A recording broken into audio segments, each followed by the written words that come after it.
lójijì wọ́n gbé lọ sí òkè wọ́n débi tí ó ti bẹ̀rẹ̀ wọ́n tún kọjá àwọn lọ ṣe kí ni wọ́n parí sí òkè so eléyìí ni bullish reversal eléyìí ni ìdàkejì bearish reversal eléyìí bullish spike lásán ni ó spike ni kò ṣe kí ni tó wọ́n parí sí apá òkè délé kí la máa pè bullish marubozu so bullish marubozu tí ó bá ti parí síbi tó yẹ kó parí sí ada spike ada bullish spike bearish marubozu tí ó bá kún sí tí ó parí síbi tó yẹ kó parí sí ní abẹ́ ada kí ni bearish spike ṣe rí bẹ́ẹ̀ yẹn so spike sọ fún wa pé ọjà yìí ó ní orí ọ̀fẹ́ láti tẹ̀síwájú síbi tó spike lọ ní báyìí a ti parí single candlestick pattern tó yẹ ká mọ̀ a ti parí single candlestick pattern candlestick patterns a sọ̀rọ̀ nípa marubozu tí ó lè jẹ́ bullish tàbí bearish marubozu a sọ̀rọ̀ nípa àwọn doji family doji star normal doji long legged doji dragonfly doji gravestone doji àwọn doji márùn la ní normal doji doji star long legged doji dragonfly doji gravestone doji márùn ni wọ́n a tún wá tẹ̀síwájú a tún wá sọ nípa àwọn pin bars wọ́n lè jẹ́ bearish pin bar tàbí bullish pin bar a tún wá tẹ̀síwájú a tún wá sọ nípa reversal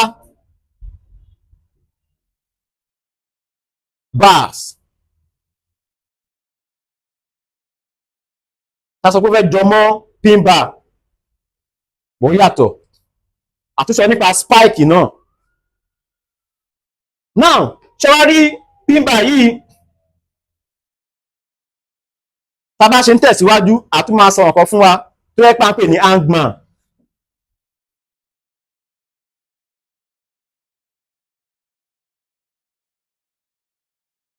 hangman ṣẹ́rí hangman yìí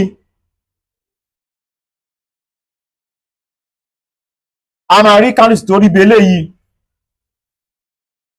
tó yẹ kí mo sọ fún wa pé bullish pin bar ní ṣùgbọ́n ó níbi kan tó yẹ pé tá bá ti rí a lè pè ní bullish pin bar a máa pè ní hangman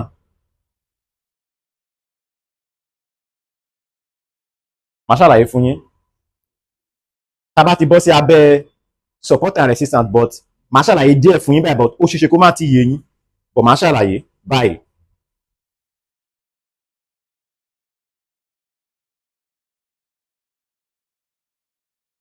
so láti lè ṣàlàyé a ní láti lọ sí orí ṣáàtì wa fún hangman àtẹ́lẹ́tà ń pè ní inverted hammer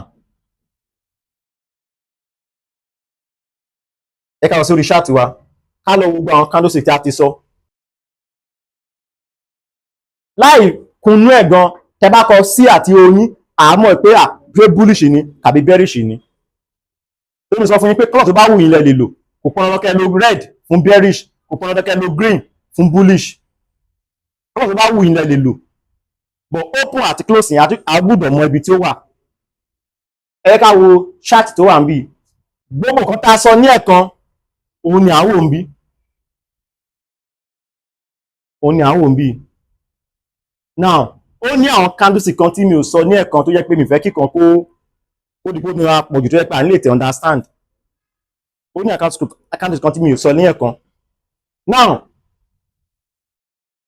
tẹ́ bá rántí ní ẹ̀kan mo sọ fún wa pé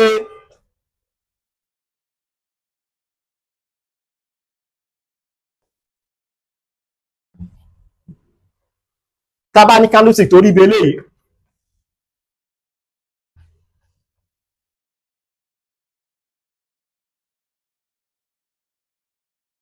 normal doji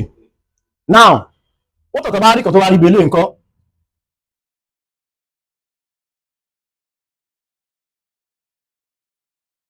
because mi ò fẹ́ sọ ní ẹ̀kan mo fẹ́ ká wá sórí ṣáàtì wa kó di pé mo máa sọ so that information tí mo fún wa kò ti ní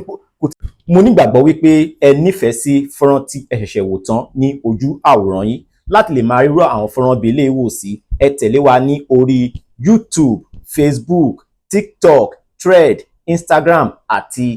X láti lè wá rí dájú wípé pláfọ́ọ̀mù Chat Empire Trading Academy ni ẹ ti ń wo àwọn fídíò wa. Ẹ lè chat wa ní orí WhatsApp tàbí Telegram +234 90 60 20 1255. Ẹ jọ̀ọ́, a kì í ta AI, a kì í ta bot, a kì í sọ wípé kí àwọn èèyàn mówó wá pé a máa bá wọn ṣe ìdókòwò. Ẹ jọ̀ọ́, àwa kọ́. Fọ́nrán tí ẹ bá ti rí tó di pé ẹ ṣèpinnu, ẹ máa chat wa, ẹ máa pè wá ní orí +234 90 60 20 1255. Ẹ bá a máa pín àwọn fọ́nrán wa. Tẹ bá ń pín àwọn fọ́nrán wọ̀nyí, àwọn algorithm platform tẹ ti ń wò á bá a máa pín, á bá lè máa tẹ ọ̀pọ̀lọpọ̀ àwọn èèyàn ní ọwọ́ nítorí pé pípín sọ wípé ẹ nífẹ̀ẹ́ sí fọ́nrán tí ẹ ti wò. Bẹ́ẹ̀ náà ni ẹ bá a máa kọ́mẹ̀ǹtì ní orí àwọn fídíò wa. Àwọn kan tẹ̀yin bá ṣe àkíyèsí, bóyá àwọn kan tó yẹ ká fi sí ni tàbí àwọn àyọkúrò, ẹ jẹ́ kí a mọ̀. Bẹ́ẹ̀ náà ni ẹ máa fìfẹ́ hàn,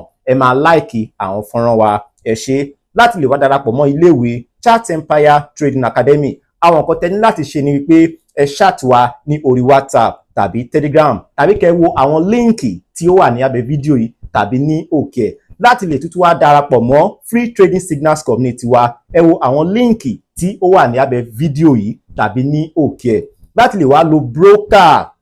tí ó máa fi ọkàn yín balẹ̀, broker tí ò ní gbówó yín sá lọ, broker tí ìjọba orílẹ̀-èdè Nàìjíríà tí wọ́n fi òtẹ̀lù, tí wọ́n wà licensed, tí ó wà regulated, transparent broker. Broker tó jẹ́ pé tẹ bá fẹ́ wọnú ọjà, kíá wọ́n ti gbé yín wọnú ọjà. Tẹ bá tún fẹ́ jáde pẹ̀lú owó yín, pápápá ẹ ti jáde. Bẹ́ẹ̀ ni ẹ lo HFM Market, broker olótìtọ́ ni wọ́n. Bẹ́ẹ̀ ni tẹ bá lo líǹkì HFM Market tí ó wà ní abẹ́ fídíò yìí tàbí ní òkè, ẹ ní àǹfààní sí 100% welcoming deposit bonus offer. Ìyẹn tí wá parí síbẹ̀, ẹ tún ní àǹfààní láti darapọ̀ mọ́ VIP Trading Signals Community wa. Ìyẹn tẹ bá lo HFM broker registration link tí a fi sí abẹ́ fídíò yìí tàbí ní òkè ẹ̀. A máa rí yín o nínú àwọn fọ́nrán wa tí ó ń bọ̀ ní ọ̀nà +234 90 60 20 1255. Ẹ chat wa ní WhatsApp, Telegram. Ẹ ṣé.